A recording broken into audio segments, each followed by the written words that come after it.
E aí pessoal, como vai? Tudo bem? Eu sou o Juninho, bem-vindos ao All Star Comics e hoje Crônicas de Excalibur. Vamos dar uma conferida nesse material aqui, pessoal. Que pelo título o pessoal já viu que eu acabei me decepcionando com a história. Então esse vídeo aqui vai ser 100% com spoiler, pessoal. Não vou entrar tanto assim em alguns detalhes da trama, não, sabe? Mas ainda assim podem considerar esse vídeo aqui com spoilers, 100%. Né? Do final, praticamente, eu vou falar tudo, porque não tem como não falar, né? Para mim poder expressar a minha ideia aqui. Pessoal, esse título foi publicado aqui, ó, pelo selo Mythos Gold Edition. São edições maiores, mais luxuosas da Mythos, né? Essa edição aqui mesmo, ela tem as medidas aí, as dimensões de 32 por 23, cara, né? 32 de altura, 23 de largura. Então é uma edição assim bem grande, cara. Não tem muitas páginas, mas mesmo assim a história rende bem, viu, cara? Rende bem porque esse formato aqui ele permite isso. Permite você ter uma arte bem grande, cara. E permite ter muito texto nas páginas, mesmo que quando você olha assim não aparente que tenha tanto texto não, sabe? Então assim, as tramas e as subtramas são muito bem trabalhadas nesse sentido aí, sabe? Não fica aquele trem corrido nem nada do tipo, né? Mesmo não tendo muitas páginas. O volume 1 aqui mesmo tem 130 páginas mais ou menos, o 2 aqui eu acho que é mais ou menos 150, 160, acho que mais ou menos umas 160, porque os dois primeiros capítulos que estão no volume 1, eles são um pouco maiores, eles têm em média aí 50, 60 páginas. E os outros três capítulos são um pouco menores, tem em média aí 45, 50. Então basicamente aí essa média de páginas desses dois volumes. A arte, cara, velho, não tem o que dizer, é um dos quadrinhos mais bonitos que eu vi na vida, cara, sem brincadeira. O problema é a fanfic, sem brincadeira. A fanfic que o cara acabou fazendo aqui, sabe? Ele tenta esconder, cara, né? Durante a história ali, tenta fazer um trem que vai render até o final, cara, mas, velho, no terceiro, no quarto capítulo ali, você já começa a ver a viagem dele, cara, sabe? Que é uma pena, velho, porque assim, o quadrinho tava sendo muito legal até então. Mas bem, vamos lá. A edição tem verniz localizado, né, escrita a ouro aqui embaixo no Gold. Tá aí a lombada, bem legal também.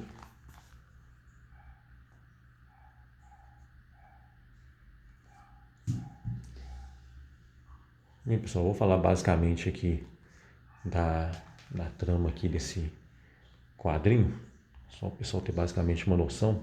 Depois a gente pula pro final e aí eu falo bem o que eu realmente, qual que é realmente o grande problema desse quadrinho aqui, pessoal. Roteiro do Jean-Luc Stein, arte e cores do Alain Brion. Aqui tem um breve resumo aqui sobre cada personagem, que eu, sei lá, quem for ler, eu recomendo que leia depois dos capítulos, porque tem leves spoilers aqui da trama de cada um, sabe? E basicamente começa com o Merlin recebendo a Excalibur da Dama do Lago. O Merlin aqui ele tem a ideia de unificar a Grã-Bretanha para que ela resista, né, principalmente culturalmente, a, a invasões, vamos colocar invasões aqui estrangeiras, né, invasão de culturas estrangeiras, por exemplo, grande parte da trama, né, vamos colocar aqui, acho que uma das principais subtramas aqui é a questão dos cristãos que estão chegando na Grã-Bretanha e estão mudando a mentalidade dos reis, né? Por exemplo, aqui um dos reis aqui, ele acaba aprisionando a Igraine, que é filha do Merlin, mãe da Morgana, né? Filha do Merlin com a Vivienne, que é a líder de Avalon. Então a gente acaba vendo isso aqui, ele vai mudando a mentalidade dos reis ali, né, cara, deixando eles mais pro lado cristão e eles acabam passando a abominar qualquer coisa relacionada à magia e coisas do tipo, sabe? Então o pessoal de Avalon acaba sofrendo muito com isso, né? Geralmente as esposas dos reis aqui, elas vêm de Avalon, então acaba gerando esse problema. Algumas acabam sendo sendo mortas. Então vai virando uma questão bem grande isso aqui. Mas assim, o quadrinho ele não fica demonizando os cristãos, né? Não fica generalizando isso não, sabe? Mas o cristão que é retratado aqui, que é o líder aqui, cara, ele realmente ele é o capiroto, velho. É aquele tipo de cara que apronta as dele e diz que está fazendo em nome do Senhor, né, cara? Mas está fazendo no nome dele mesmo. Vamos falar a verdade. Aqui a gente vê a ilha de Avalon, cara, e ela... Olha essa arte, velho. Magnífica, né? E bem, pessoal, basicamente a base da história é essa daí. Aqui está a Vivienne e o Merlin. No início aqui, o Merlin tenta alcançar isso aí com o Uther Pendragon, né? A Excalibur fica com ele, mas acaba dando errado. Mas o Pendragon acaba tendo um filho com a Igraine, que é a filha do Merlin, que é o Arthur, né?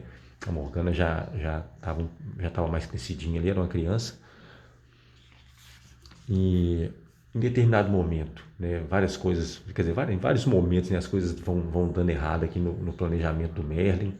Né? Por exemplo, o Pendragon acaba morrendo, a Igraine acaba assassinada e a Morgana acaba sequestrada. No momento lá em que o Merlin ou ele salvava o recém-nascido, né, o Arthur recém-nascido, ou ele tentava salvar a Morgana com o risco de não salvar nenhum dos dois. Ele acaba ficando numa situação dessa aí. E a Morgana acaba sendo levada e por conta disso aí ela passa a odiar o Merlin, a Igraine aqui, o marido dela. A Morgana passa a odiar o Merlin porque o Merlin tinha prometido para ela que protegeria ela. Mas assim, nesse momento eu pensei, cara, será que esse aí que vai ser o motivo para Morgana passar a se tornar vilã? Será que isso aí que vai ser o que vai determinar o futuro dela? Esse motivo aí eu achei bem bobo, sabe? Porque, cara, a Morgana, assim, ela era uma criança, né? E futuramente ela compreenderia a decisão do Merlin. E provavelmente ela acabaria, né? Sabendo que o Merlin procurou ela depois, cara, como um louco, né? Então eu achei meio bobo isso aí. Mas, cara, isso aí acaba caindo por terra mais pra frente aqui. Vocês vão ver onde é que isso aqui vai levar.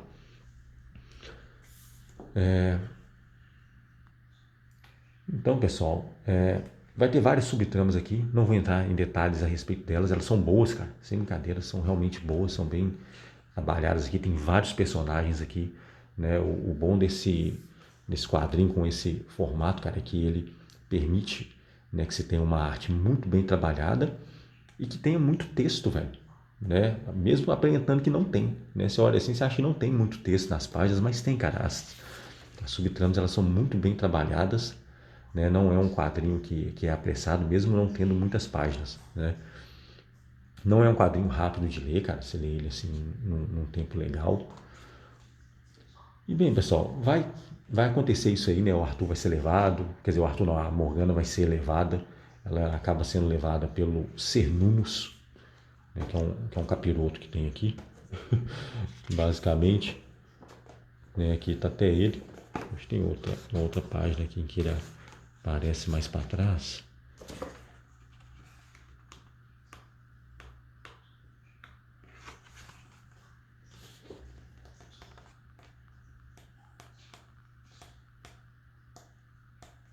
Aqui.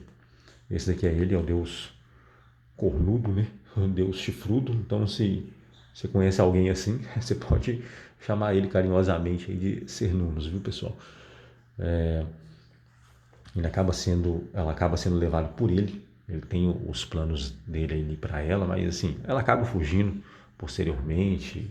O Merlin entra em conflito com os Cernunnos, sabe? Então tem vários detalhes aqui nessas subtramas, sabe? Mas enfim, a Morgana ela acaba conseguindo fugir dos Cernunnos mais para frente e vai parar acho, na ilha Sky, se eu não me engano. Né? Tem Avalon, tem Sky. Né? Avalon é liderada ali pela Vivienne.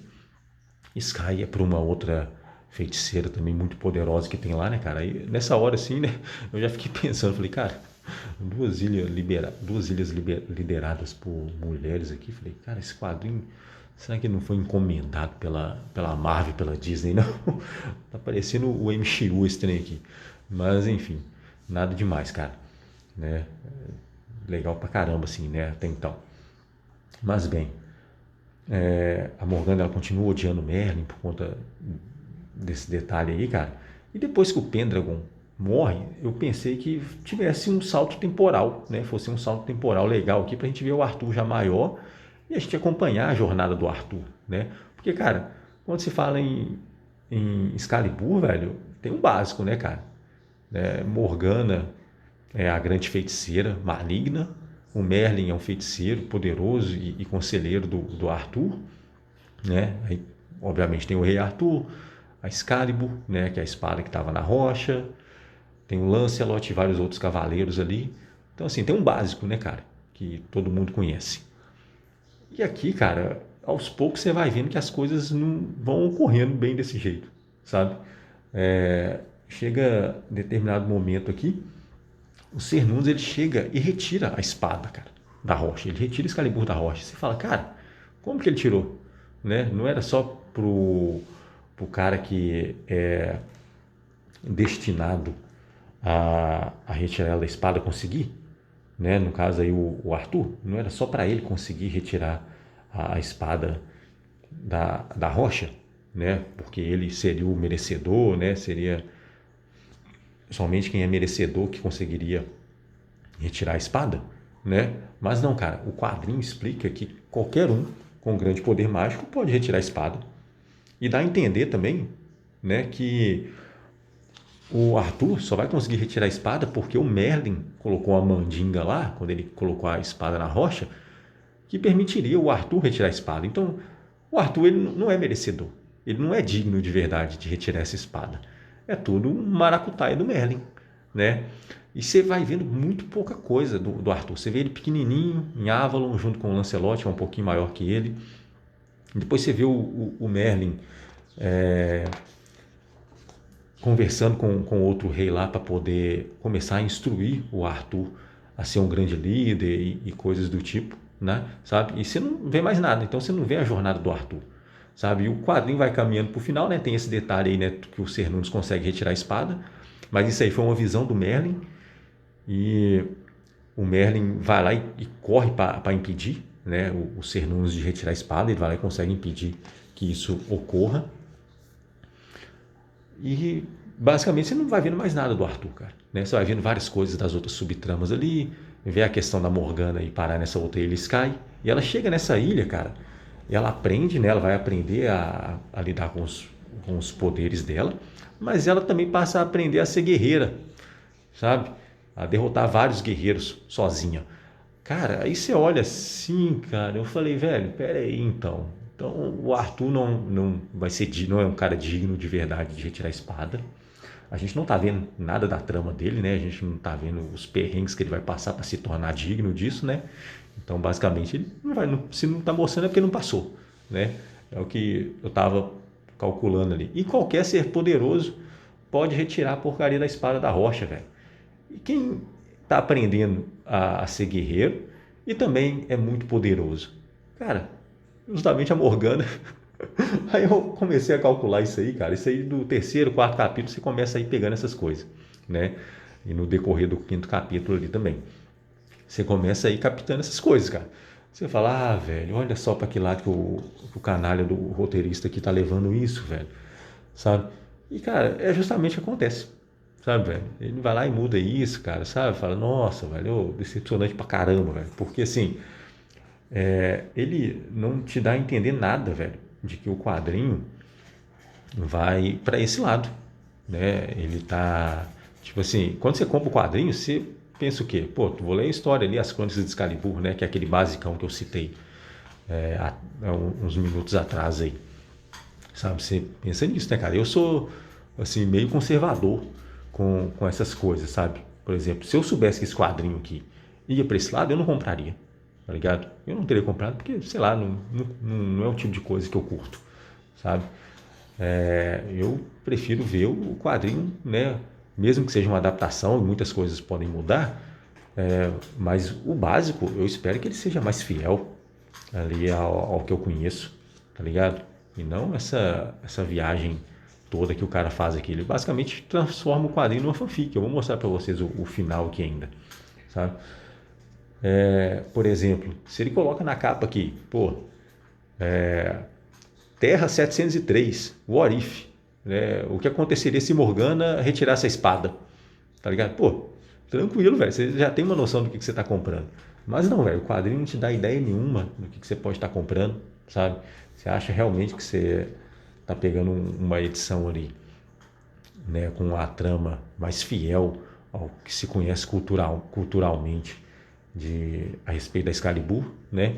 E não, cara, você vê um quadrinho todo maluco, deturpado aqui, cara, né, caminhando pro final aqui assim. As subtramas ainda são excelentes, cara, sabe? Isso aí não tem o que falar. A arte é magnífica e tudo, sabe? Mas, cara, viaja, velho. Né? Viaja num dos pontos mais importantes da história, né, cara? Aí, por exemplo, né, como eu falei, a gente não vê praticamente nada do Arthur, do Lancelot, né? Você vê eles depois no final aqui, né? O Arthur já maior, o Lancelot também, os dois conversando um com o outro, né? O Arthur falando que o Lancelot é um mulherengo, o Lancelot falando que o Arthur é um mimado, né? E aquela, né? O Arthur não teve uma jornada para poder se tornar o merecedor e digno de retirar a espada da rocha, retirar a Excalibur da rocha, tá ligado? E você sabe que qualquer ser muito poderoso consegue retirar a espada, tá ligado? E é justamente o que acontece, né? A Morgana tava lá aprendendo a ser guerreira também, ela não precisa, porque ela é poderosa pra caramba, né?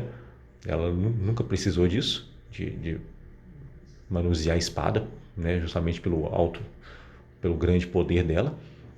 Mas aqui, né, a trama foi toda, né, já te dando as dicas, sabe? Aí, tá aí, pessoal, o resultado é esse. Eu pesquisei, cara, e não tem continuação esse quadrinho, porque, cara, sinceramente, velho, minha opinião aqui, quem comprou esse quadrinho e viu esse final aqui, eu acredito que a maioria não curtiu muito, né? Então, assim, mesmo que ele fizesse uma continuação com a Morgana, sendo que a rainha da Grã-Bretanha, cara, né, ficaria um trem muito esquisito, cara, né? Porque, velho, Morgana é vilã, cara. Tem coisas que não dá pra mudar. É a mesma coisa a DC faz um novo reboot, né? Mas um reboot da DC, né? Que novidade, né? Imagina só. A DC vai lá, faz um reboot e lá o Lex Luthor não é vilão. Não, você fala que não, cara, o Lex Luthor é vilão, sempre foi. Ah, não, mas aqui não é, cara. Eu falei, velho, então tá uma porcaria isso aí. Sinceramente, em algum momento ele vai ter que ser vilão aí, né? Então, tipo assim, a ideia aqui seria essa, né? Se tivesse uma continuação, quando que a Morgana seria vilã? E outra, a partir do momento que ela retirou a espada, né, o povo já passa a acreditar que ela que é a merecedora e digna de tudo, porque passou muitos anos, né, muitas décadas aí até que isso ocorresse, quer dizer, muitas décadas não, mas passaram muitos anos, né, quase 2 décadas, né, até que ocorresse aí a retirada da espada. Então, assim, já se criou isso aí culturalmente no povo. Como é que você muda isso aí depois? Sabe? E o autor ele poderia corrigir isso aqui, né? Ele poderia falar que foi outra visão dele e ele conseguiu impedir a Morgana também de retirar a espada. Mas já fica aquela questão, né? O Arthur não é digno da espada também, sabe? A não ser que ele fizesse essa questão de novo aí da visão e o Merlin conseguisse impedir e a gente passasse a ver o Arthur, é, passasse a ver a jornada do Arthur para se tornar merecedor disso aí e a jornada da Morgana para ser a vilã que a gente sabe que ela é, pô. Entendeu? Então, cara, sabe, literalmente ele viajou pra caramba aqui, né? E encerrou do jeito que ele queria, provavelmente sem pretensão nenhuma de fazer uma continuação, né? Encerrou desse jeito aí mesmo. E assim, eu acho que do jeito que encerrou, né? Retomando aqui, se ele fizesse a continuação disso aqui com a Morgana, né, rainha e tudo mais, heroína de tudo aqui, cara, velho, quem compraria? Né? Quem comprou a primeira obra aqui? Eu acho que quem comprou a primeira obra aqui estava mais ou menos com a mesma ideia que eu, cara. Então vamos supor que uns 30% animaria a comprar a continuação disso aqui. E eu acho que eu estou sendo até generoso, viu, cara? Eu acho que seria muito menos quem realmente estaria muito animado a ver uma continuação aqui, sabe? Sei lá. Assim, eu dei uma pesquisada para ver se, como eu falei, eu falei, né, que eu pesquisei para ver se tinha continuação, não tem, mas eu vi que esse autor aqui, esse roteirista, ele tem vários outros trabalhos, inclusive ele tem um trabalho lá, que é a própria Morgana, principal, né, o quadrinho chama Morgana, acho que tem um do Merlin também, mas aí eu nem pesquisei saber, né, até que ponto é fiel ao que se conhece, né, basicamente a respeito desses personagens, né, ou se é fanfic total também, igual ele fez aqui, tá ligado? Mas eu vou falar com você, cara, desse roteirista aqui eu não pego mais nada não, velho. Sério mesmo, a não ser que fique explicitamente clara aí né, o, a ideia dele para as histórias, sabe? Ou então seja algo 100% criado por ele, não seja adaptação, tá ligado? Porque, sei lá, eu achei fraco demais aqui esse final, né? Não curti não, mano. Passou longe, velho, do esperado, viu, cara? Mas a arte é magnífica, cara. E bem, pessoal, aproveitar uns últimos minutos aqui só para falar a respeito desse selo Gold Edition aqui, cara. Velho, essa coleção da Mitos ela é bem legal, assim, sabe? Esse aqui foi o único quadrinho desse selo que eu peguei até hoje que eu não curti. Né? Eu tenho aqui elfos, quer dizer, na verdade é o segundo. Eu tenho elfos, anões e orcs, né? Elfos e anões é magnífico, orcs eu achei bem fraco. E esse aqui eu achei decepcionante, né? Por conta desses detalhes aí. E tem também Konungsgar. Tem até vídeo no canal. Também é uma historiazinha legal também, ambientada na cultura nórdica ali. Esse tem até vídeo aqui no canal. E assim, cara, o problema dessa coleção da Mitos, cara, que eu vejo é o seguinte, por exemplo, Elfos, cara, tá numa numeração alta lá no mercado franco-belga. Sabe? Tá na numeração alta pra caramba. E aqui no Brasil só saíram 4, né? Saíram 2 encadernados, né? Cada um com 2 capítulos, né? Então publicaram 4 números, né? Do que tem lá fora. Lá, se não me engano, acho que tá por 30 fora, ou sei lá, talvez seja até mais, nem sei, pra falar a verdade, mas foi longe, né, cara? Talvez seja publicado até hoje. E assim, cara, poderia ser publicado em capa cartão, diminuiria muito o custo desse quadrinho aqui, cara, sabe? Porque ele é um quadrinho bem inviável, cara, de comprar, sabe? Por conta do valor, né? Eu mesmo peguei esses dois aqui na época do lançamento, enrolei pra caramba pra ler, porque publicou o primeiro, né? O segundo ainda não tinha, acho que não tinha data prevista, demorou acho que uns 2 anos ainda para sair o segundo, acho que o segundo saiu só em 2022 ou 2023, né? Eu ainda dei uma enrolada ainda para ler, né, cara? Fui ler só esse ano, tem alguns meses aí que eu li ele já. Mas, cara, é um quadrinho que o custo dele acaba sendo meio inviável, sabe? Então acho que se a Mitos publicasse em capa cartão reduziria bastante. Poderia até voltar a publicar Elfos. Acho que seria interessante pra caramba. Talvez até reduzir o tamanho também um pouco, velho. Sei lá. Acho que eu não veria problema nisso não, sabe? Mas bem, pessoal, no mais é isso então. Agradeço a quem assistiu. Se curtiu, deixa um like e tamo junto. Até a próxima. Valeu.